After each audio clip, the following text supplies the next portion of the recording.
So today's video is inspired by a comment section where I got called Isfebe by this white man for calling out the cognitive dissonance that a lot of white South Africans still have around the racial inequalities that we face in this country.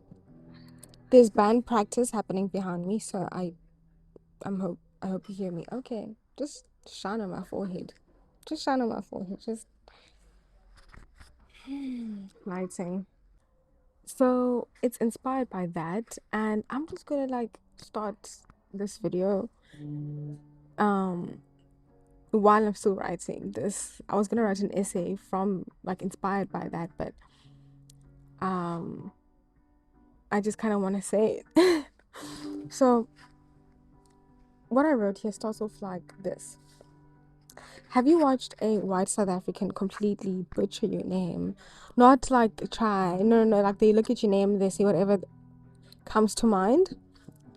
In a country where we speak at least like black people speak at least three languages, in a country with 11 official languages, they are deciding to anglicize your name.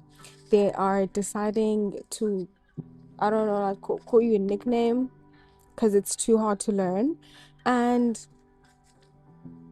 this is not something small. It's not a small like thing that's passing. No, it's a literal statement.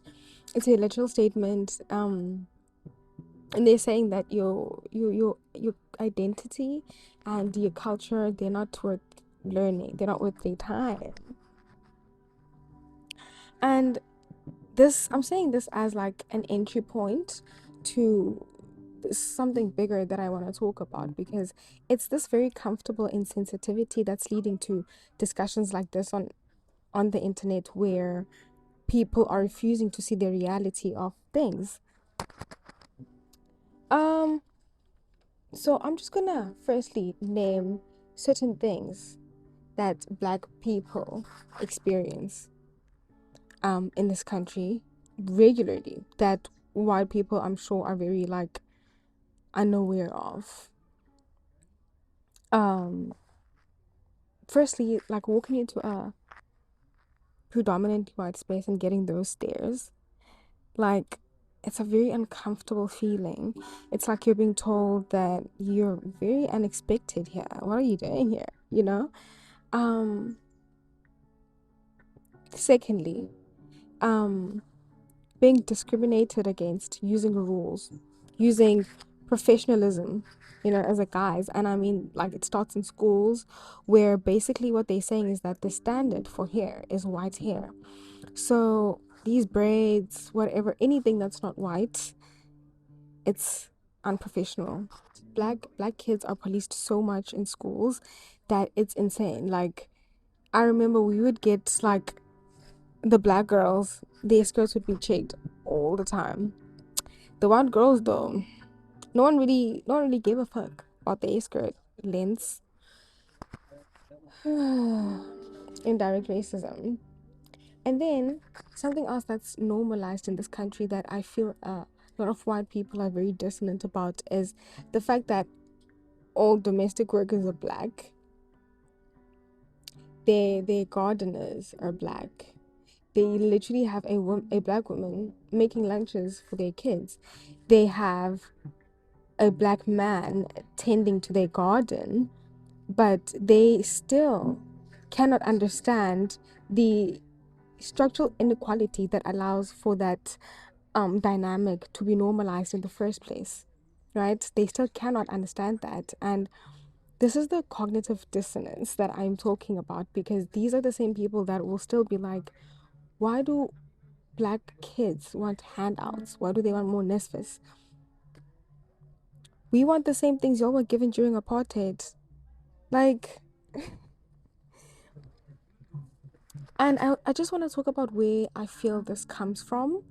This very comfortable insensitivity.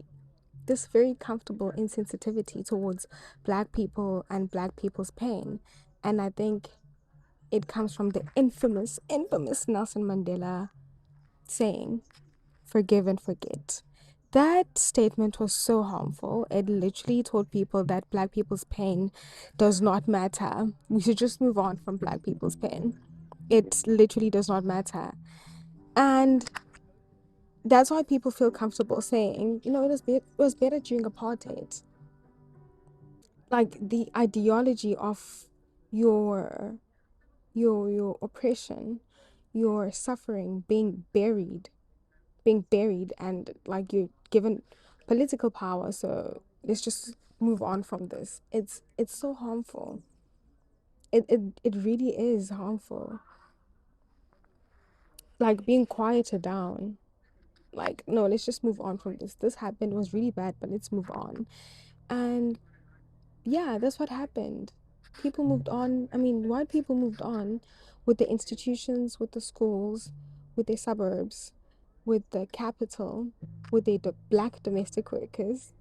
Um, and they moved on with the knowing that because apartheid was legally over, they were also morally resolved.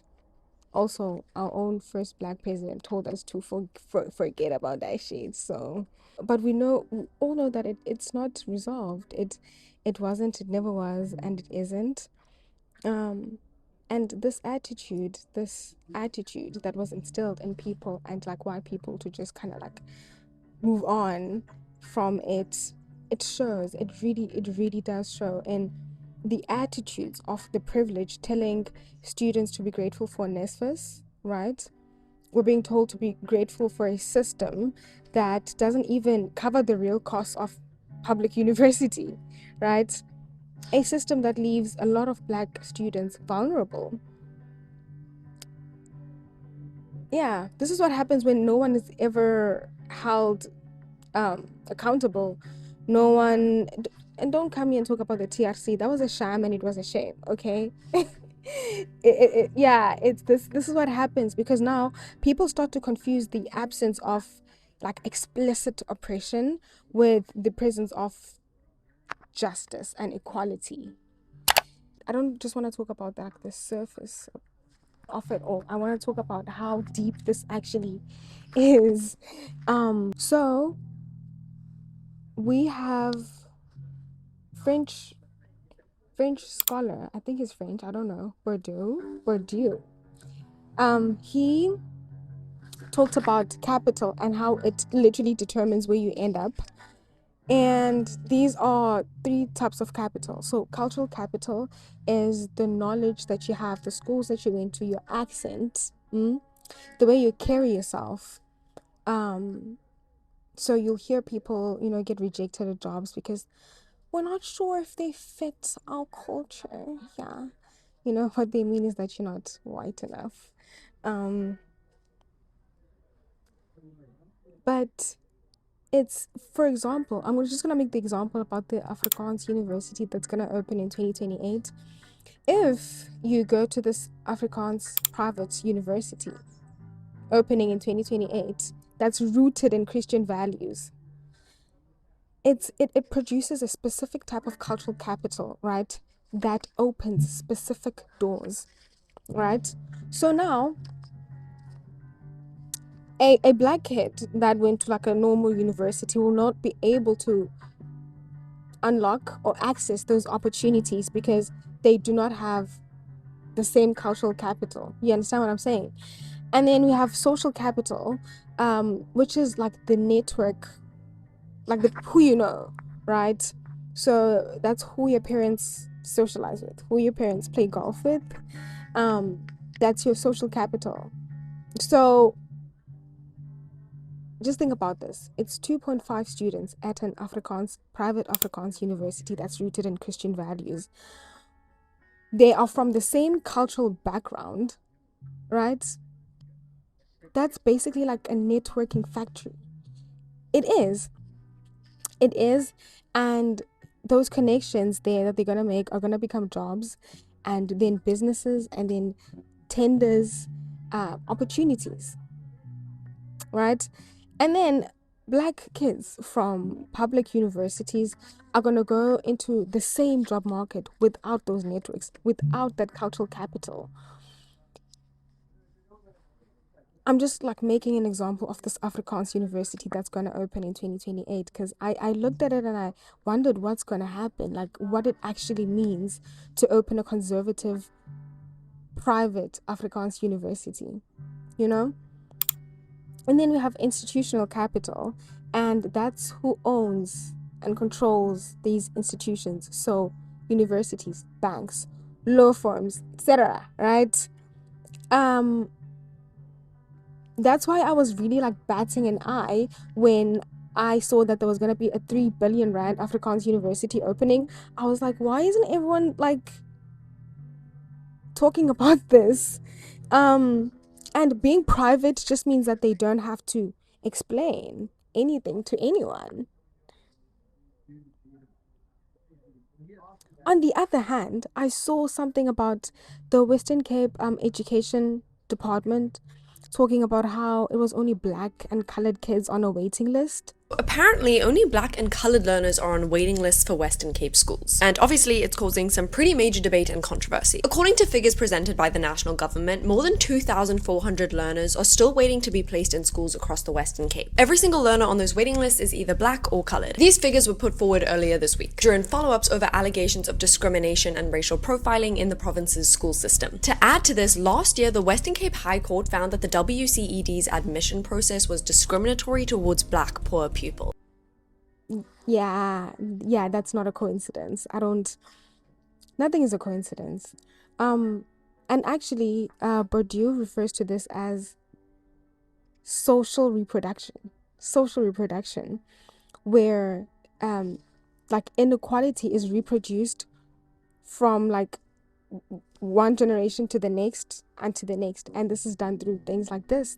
What I'm talking about, the cultural capital that they're going to gain from those schools, which is going to exclude certain people, not being able to get into certain schools, being on a waiting list because you're black and you're colored. Yeah, I hope I'm making sense, because I wrote scribbles, I'm not going to lie, because it was kind of like stream of thoughts, and I was just scribbles.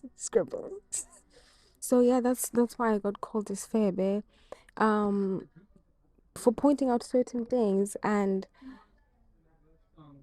like this guy in the comment section is saying that, well, because he's white and there's BEE, his entire life has been characterized by being oppressed, because he can't get a job because he's white.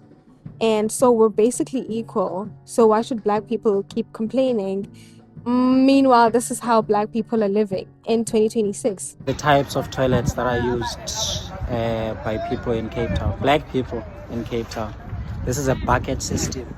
In 2026, when the Constitutional Court just said the DA-led city of Cape Town is still perpetuating spatial apartheid. They're not only perpetuating spatial apartheid, they're perpetuating apartheid services. Why do we still in 2026 have black people using bucket toilets? This, again, is the cognitive dissonance that I'm talking about. And I blame the infamous forgive and forget saying. It really did a number on us. It really did. So yeah, that's what happened today in the comment section, and that's what motivated this video. I think I'm gonna make another one after this, actually. I wish y'all could hear this. Like, I'm having so much fun just listening to this band make music, because they're making songs. It's such a beautiful process to witness. Do I have something on my teeth? I was eating. Yeah, I don't know how I fucking did that in public. I ate that burger, dog. Oh, I was greedy as fuck. I ate it in 2 minutes, bro, in public.